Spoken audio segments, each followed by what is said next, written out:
Bonjour, salutations. Alors aujourd'hui, j'aimerais partager quelque chose avec vous. J'aimerais partager un thème auquel il nous fera peut-être découvrir bien des choses que nous avons et que nous croyons que nous n'avons pas. Des choses que nous souhaitons avoir et des choses que nous avons déjà et que nous croyons que nous n'avons pas. Ainsi dire. Le thème d'aujourd'hui, c'est l'inventaire de ta vie.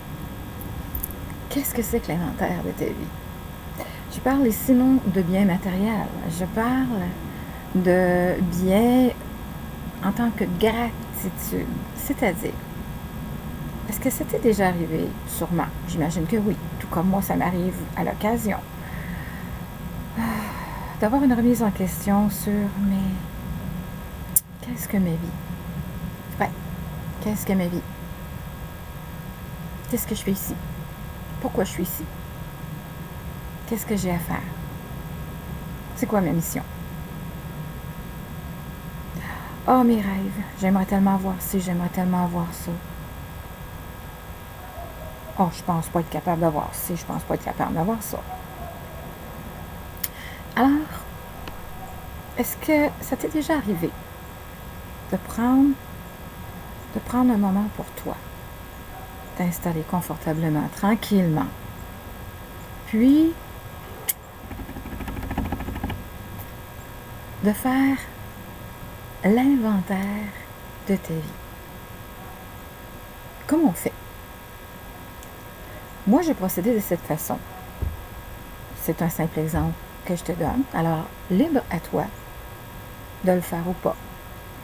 Tout comme tout ce que je dis d'ailleurs. Moi, je dis ce que je pense, selon ce qui me convient. Mais ça ne veut pas dire nécessairement que ça te convient à toi. On est toujours libre de prendre ou de laisser. Si ça ne te convient pas, alors laisse-la à d'autres. Si ça te convient, eh bien alors tant mieux, mais en pratique, essaie-le. Moi, j'ai pris une feuille. Je me suis assise confortablement. Puis j'ai dit, bon, je vais écrire tout ce que j'ai comme bénédiction. J'ai la vie. J'ai un corps. Il est fonctionnel. J'ai des yeux, je vois. J'ai des oreilles, j'entends. Je peux penser convenablement, adéquatement. J'ai une bouche pour parler, pour m'affirmer. J'ai une voix. J'ai des oreilles pour entendre. J'ai un nez pour respirer. J'ai un cœur qui bat. J'ai une âme. Je suis sur la Terre, une magnifique planète. J'ai des amis. J'ai de la famille. Je suis entourée de magnifiques créations.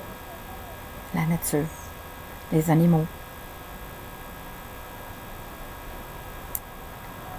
Et j'ai des moments de joie, j'ai des moments de rire. J'ai des moments de partage. Il m'arrive de recevoir des cadeaux. Je reçois de l'amour. J'en donne en retour. Je fais des erreurs, on me pardonne. On fait des erreurs, je pardonne. Je suis en santé. Ensuite, de l'autre côté de la feuille, ce que j'ai pas, ce que j'aimerais avoir.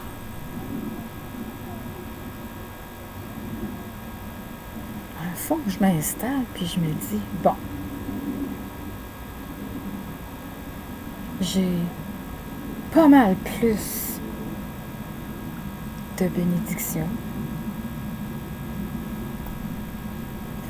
que ce que je peux souhaiter dans une liste que je n'ai pas encore. Certains diront, oui, mais là tu parles de toi, Joanne. Mais peut-être qu'une personne qui t'écoute Puis cette personne-là, peut-être qu'elle est aveugle. Peut-être qu'elle est sourde. Peut-être qu'elle est muette. Peut-être qu'elle est handicapée, physiquement ou mentalement. La vie, elle est tellement merveilleuse que celui qui est aveugle développe toujours quelque chose de magnifique à l'intérieur de lui pour compenser ce manque, ce qu'il n'a pas. Avez-vous remarqué souvent qu'une personne qui est aveugle va avoir le sens de l'audition beaucoup plus élevé que toute autre personne, tout comme une personne qui est sourde va développer d'autres aptitudes beaucoup plus développées que certaines personnes.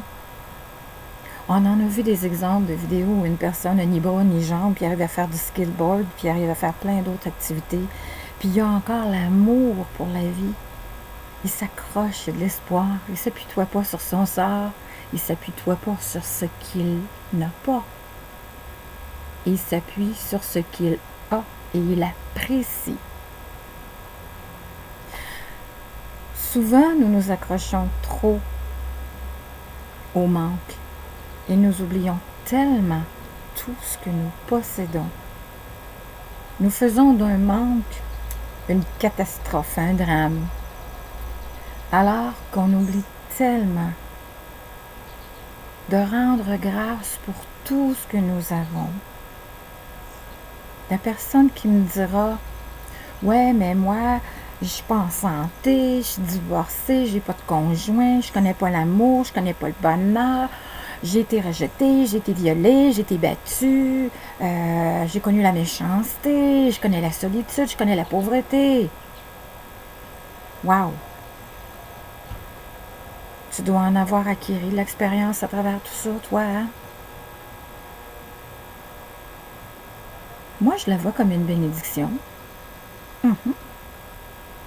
Tout ce que tu peux traverser, tout ce que tu peux avoir traversé jusqu'à maintenant, jusqu'à aujourd'hui, à ton moment présent, t'a amené à être ce que tu es aujourd'hui. T'a probablement donné cette force d'être encore là, d'être encore en vie, de t'accrocher à ce qui tu es, de t'accrocher à la vie. Celui qui garde espoir, c'est celui qui est sur la route vers la réussite de ses objectifs. Même s'il a à chuter à plusieurs reprises sur sa route avant d'atteindre son but, il va se relever. À chaque fois, il va se relever. Oh, ça va être difficile. Parce que souvent, c'est l'orgueil qui en est atteint. Mais il est beaucoup plus facile de s'accrocher au désespoir puis d'abandonner que de s'accrocher à l'espoir, à la persévérance et puis à la détermination d'atteindre ses buts, à la détermination de dire rien ne m'empêchera de réaliser ce que j'ai envie de réaliser pour mon bonheur personnel. Puis au bout de compte, là, ce bonheur-là, là, je vais le partager. Heureux celui qui croit. Heureux celui qui garde espoir. Heureux celui qui persévère. Heureux celui qui trouve toujours, qui fait de son mieux pour trouver un plus là où il ressent un moins.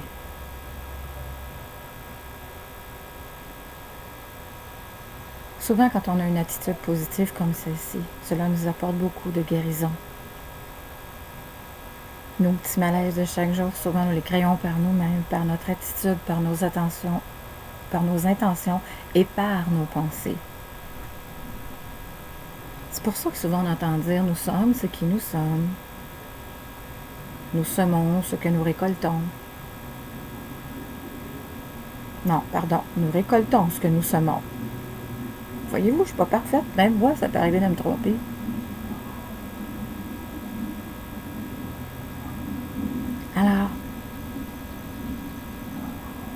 Faites le bilan de votre vie. Puis vous allez voir au bout de compte là, que vous avez beaucoup plus que vous ne le pensiez. Rendez grâce pour vos bénédictions. Appréciez ce que vous avez. Cessez d'avoir des attentes, parce que c'est dans l'attente que l'on se crée de la lourdeur, puis des moments difficiles, puis des déceptions. Laissez la vie vous apporter ce qu'elle doit vous apporter. Nous recevons toujours le meilleur pour nous. Nous avons tous un cheminement différent. Alors nous recevons tous de façon différente, selon ce qui nous convient. Je vous souhaite un bon bilan de vie. Je vous rends grâce pour ce qui vous êtes. Vous êtes unique. Vous êtes une bénédiction. Namasté. À la prochaine et je nous aime. Au revoir.